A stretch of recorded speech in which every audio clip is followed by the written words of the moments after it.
ya, berbincang-bincang tentang karya ya seorang sosok anak muda ya, agak tua sih, agak tua ya. Ya, beliau alhamdulillah sudah ada di samping kanan saya. Beliau bernama Rendra Setiadi Harja ya, pemantun ya, pernah mendapatkan rekor muri ya, dan penulis buku ya. Saya izinkan saya menyapa beliau terlebih dahulu. Gimana Bung Rendra Setiadi Harja, gimana kabarnya? Alhamdulillah, Alhamdulillah. Baik, warganet dimanapun berada, mohon informasinya kalau memang tidak jelas suara di fanspage Facebook dan Instagram yang ada, mohon dikabarin ya, dan silakan menyapa dan melambaikan tangannya di Facebook dan Instagram Dahroni Berjaya dan Raja Dahroni Channel ya. Baik warganet dimanapun berada, ini dingin-dingin Pak Rendra ya. Insya Allah untuk menghangatkan saya persilakan terlebih dahulu ya minum minuman yang sudah disiapkan oleh kedai Kopi Riuh ya. Saya minumnya Kopi Riuh ya karena memang penikmat Kopi Riuh ya. Susu kambing ya. Kalau Pak Rendra hobinya susu kambing ya. Bismillah.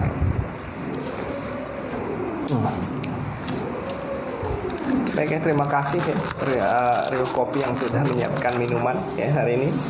Baik, untuk menghemat waktu langsung saja kita bincangkan ya di depan Pak Rendra. Kalau boleh saya pinjam ya, ini ada buku ya, buku Hasanah Negeri Pantun yang akan kita bahas ya.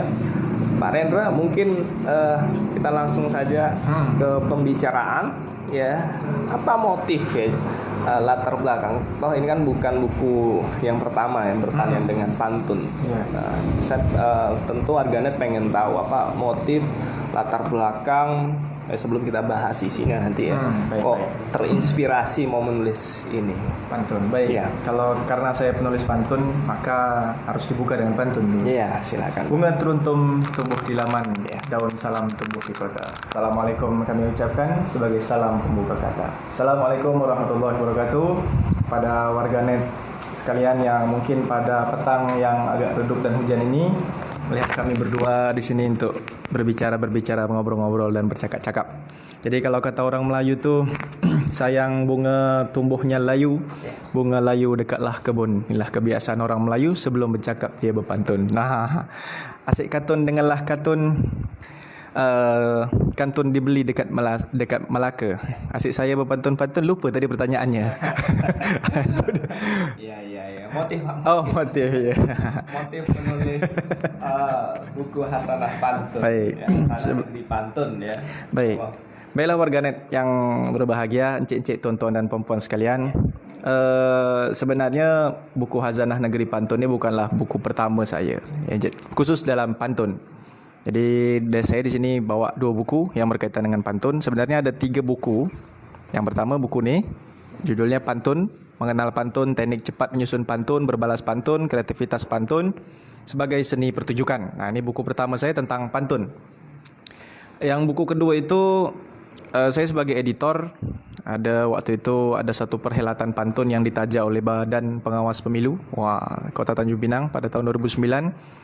Berjudul 500 Pantun dalam Pemilu. Nah, itu kenapa saya masuk dalam situ, karena sebagai editor karya-karya pantun yang ada dalam itu. Dan ini sebenarnya adalah buku ketiga saya tentang pantun, Hasanah Negeri Pantun, yang sudah tadi ditunjukkan oleh Bapak Raja Dahroni. Motif saya sebenarnya ini adalah mendokumentasikan pemikiran, Pak. Jadi kalau kata orang, kalau kita tak mendokumentasikan pemikiran, dia akan ditelan oleh zaman, dilekang oleh waktu.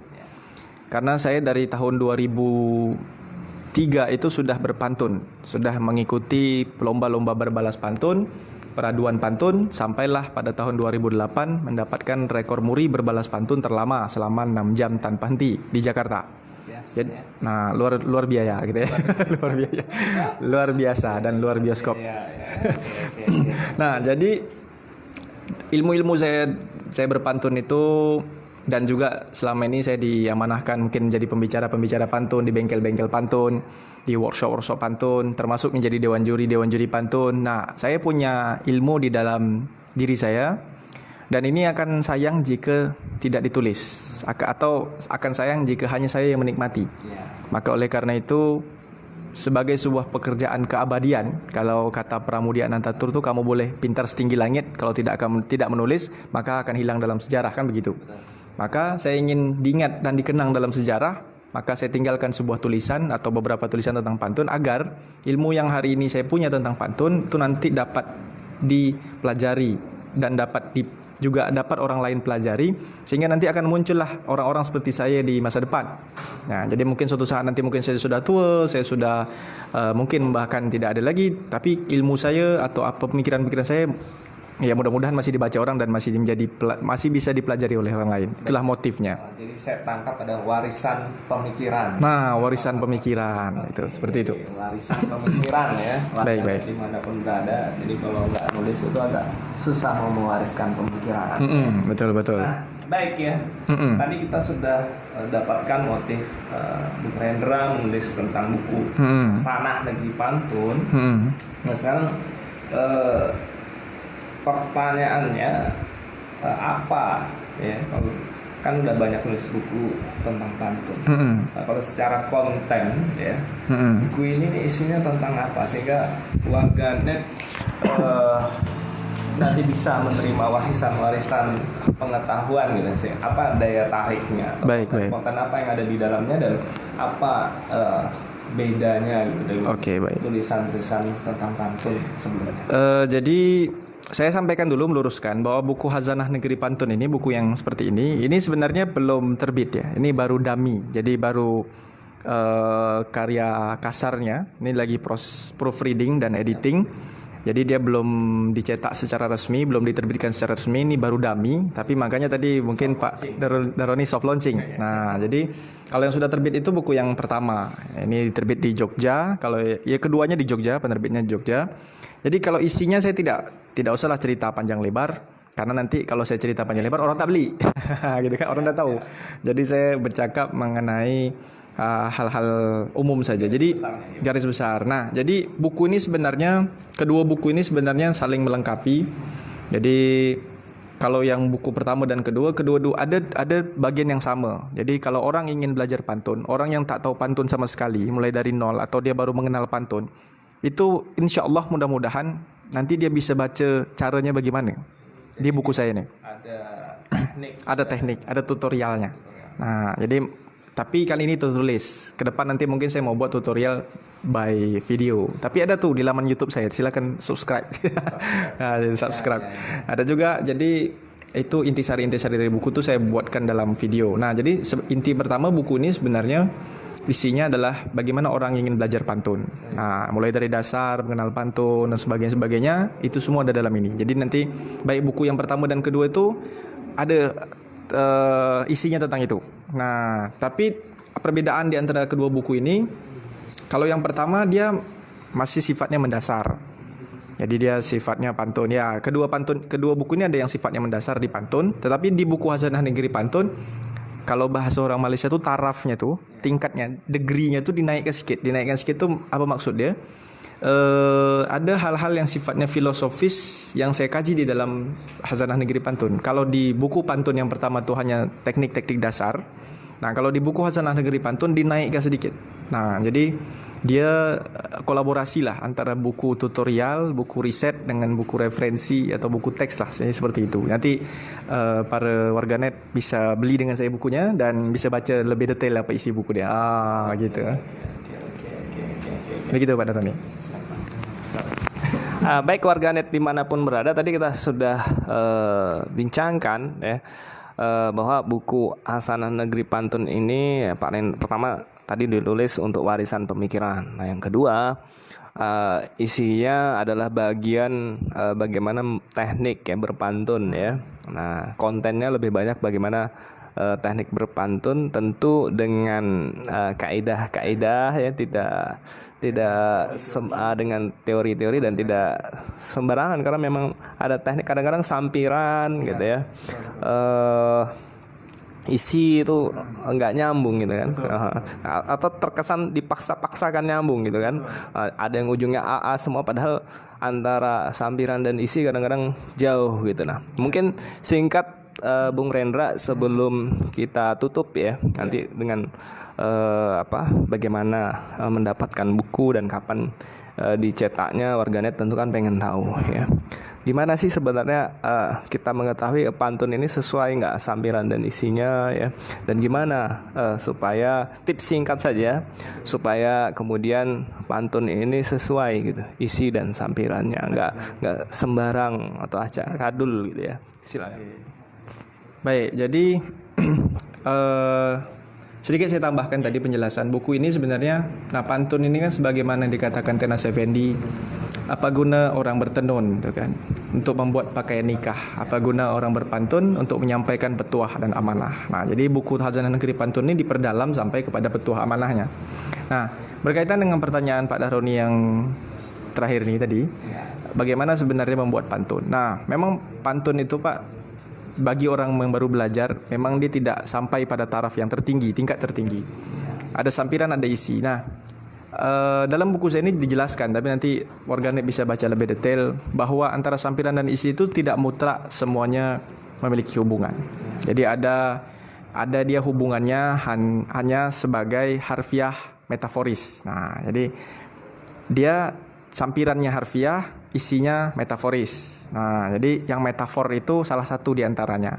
Nah, jadi yang namanya sampiran yang seperti itu namanya harfiah metaforis. Itu dalam sebuah buku yang dikarang oleh penulis Malaysia berjudul Metafora Melayu.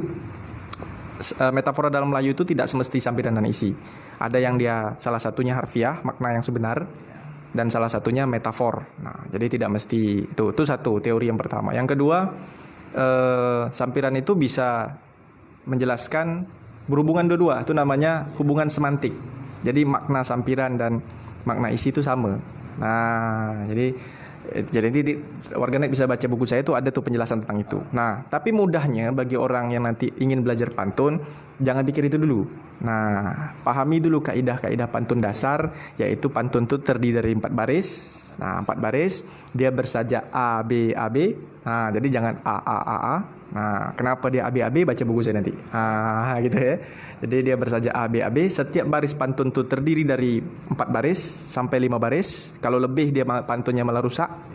Nah, jadi dan setiap baris itu terdiri dari 8 sampai 12 suku kata. Nah, jadi itu pahami. Nah, biasanya orang berpantun pada dasar, pada tahap dasar, dia hanya menyamakan persajakan akhir. Jadi misalnya saya mau kenalkan Bapak nih. Nama Bapak nih kan misalnya nama saya adalah Dahroni, orangnya kacak lagi beriman. Nah, misalnya itu isinya. Jadi kita kalau pada dasarnya cukup mencari baris ketiga tuh belakangnya Dahroni I. Dan baris keempat beriman. Nah, buat pantun tuh sederhananya buat isi dulu. Jangan buat sampiran. Kalau buat sampiran sampai kiamat pun susah juga nak cari yang gitu. Jadi buat isi dulu. Nama saya Dahroni. Nama saya Dahroni, orang yang kacak lagi beriman. Tumbuh-tumbuh pokokku ini. Tumbuh rindang di tepi laman. Nah, begitu kan? Nama saya Raja Dahroni, orangnya kacak lagi beriman. Nah, jadi begitu. Jadi buat isinya dulu. Dan pada teknik dasarnya sebenarnya orang yang baru belajar pantun dia pasti hanya menyamakan persajakan. Tapi sebenarnya lebih dari itu. Nanti warganet bisa baca lebih dalam tentang itu, bahwa pantun tidak hanya menyamakan persajakan, bahwa pantun bukan arti sampiran dan isi tidak ada hubungan. Lebih panjang lah. Dia ada filsafat pantun itu dalam buku ini. Jadi kalau saya terangkan buku ini sampai A sampai Z nanti orang tak beli ya. Jadi baca lagi dulu ini ya. Oke. Siap. Nah, terakhir karena waktu juga yang nggak memungkinkan, saya mau menyapa dulu ada Zangki, ada Ridwan, ada Ustadz Riza Hafiz nih yang udah bergabung ya, ada Nurbaiti ya, Samsul Satria ya. Terima kasih udah memantau channel di Instagram ya. Baik, terakhir Pak, kapan buku ini diterbitkan, beredar di pasaran, dan bagaimana cara mendapatkannya? Baik. Ya, terbit insya Allah ya. Karena ini masih dalam tahap proofreading, lagi editing, nanti akan baru kemarin saya sampaikan kepada penerbit yang mana yang kurang tepat kata-kata yang segala macam. Mungkin insya Allah kalau tidak ada halangan, kalau tak hujan mungkin bulan Juni lah. Kalau tak hujan. Insya Allah bulan Juni, akhir Juni lah ya. Okay. Tapi kalau lambat pun mungkin Agustus. Nah, jadi nanti insya Allah mungkin antara akhir Juni dan akhir Juni atau Juli. Nah, akhir Juni atau awal Juli nanti baru diterbitkan. Memang penerbitannya tidak ada tanggal spesial, tapi kita ikut aja air mengalir gitu ya. Proses yang mengalir. Nah, untuk mendapatkannya nanti saya kasih pamflet dari penerbit, berapa harganya, berapa satu eksemplar, bagaimana cara memperolehnya. Nanti silakan hubungi saya atau nanti tim yang akan men-salekan buku saya ini. Ya gitu, Pak. Oke. Ya. Baik ya, tadi sudah Anda dengarkan sendiri bagaimana mendapatkan buku, sangat menarik. Tadi udah ada kisi-kisi ya tentang bagaimana membuat pantun ya, bagaimana berpantun yang baik dan benar ya. Baik, para warganet dimanapun berada, alhamdulillah sudah 30 menit ya berlangsung bincang karya kita. Nah, teman-teman yang punya karya apapun, tidak hanya dalam bentuk karya tulis ya, dalam bentuk buku, dalam bentuk-bentuk yang lain juga bisa, lukisan ya, karya musik dan lain sebagainya bisa masuk ke program kami Bincang Karya ya. Kami mengucapkan terima kasih pada On Logo yang sudah menyiapkan desain grafis ya, leaflet ya, dan Lucky Creator ada Bang Ian ya, yang senantiasa di depan ya memantengin saya dan narasumber dalam program yang kami kemas di Rajadah Roni official channel ya. Baik, sampai jumpa di program-program berikutnya. Saya ucapkan terima kasih. Billahi taufiq wal hidayah.